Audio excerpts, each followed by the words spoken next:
Hi friends, welcome back to my little devlog. It's been a while since my last big video update, but today I want to share that I've been working on 3 new locations for the game. First one is a mist marsh, home of the frog folk. It is a swampy area where the frog folk tribe lives inside giant mushrooms.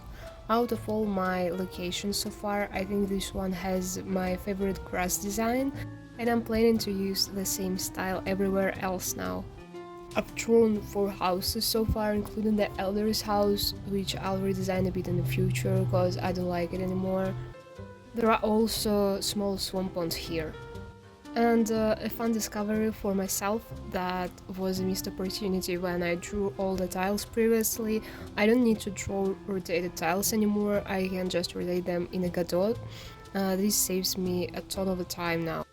Back to the ponds, the water in there is still static for now, but I might try adding a shader animation, or maybe not, because swamps are supposed to be still.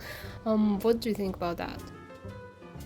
I also made swamp trees, mostly logs, and lots of greenery everywhere. There are small mushrooms and flowers too, and thinking they could become collectibles later.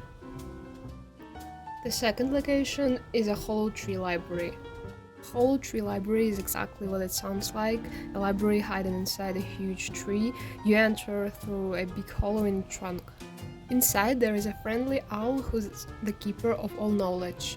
I'm really happy with the stained glass windows and the big carpet I did, though I want to improve the bookshelves and maybe add a second floor. Or even a third one where the owl might live, or where I could hide a magical mystery. The third location are the Mycelians caves. This is the entrance to the caves where the mushroom people, so-called Mycelians, live. It's kind of funny, frogs live inside mushrooms, but there are also living mushrooms who are their own tribe. I'm still working on the lore for that. Maybe the mushrooms were once part of the forest until a rock slide sealed off part of it, creating a cave where they evolved. Now frogs and mushrooms live side by side, but with a mysterious history behind them. I've got 2 legends for that. First one is a musical one. Long ago, frogs loved to sing, but marsh winds made them sound squeaky, and the mushroom folk gave them hollow caps to live in, perfect for echoing songs. And now every rainy night is a marsh-wide frog concert. And the second one is a mystical one. The mushroom folk vanished into a cave after the earth split. They returned glowing and wise, only to find frog folk had enslaved the uninvolved mushrooms. No one knows what the glowing ones still whisper to the rocks at night. And back to the location. For the cave's water, I used a shader animation I learned from YouTube tutorials. I'm not the best at hand-drawn animated water, so this method works for now. Here's how I did water tiles. I draw small bubbles on a dark blue base, duplicate them with a lighter color, shift the layer slightly, and get a light and shadow effect. I also painted rock tile sets, which I used in a swamp area to glowing crystals for lighting, and some greenery that grow along the walls.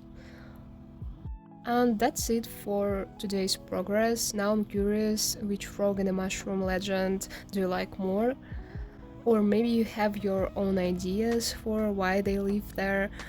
Drop your thoughts in the comments. I always read them, and they honestly keep me motivated to keep building this little world. Thank you so much for watching this small devlog, and have a nice day. Bye!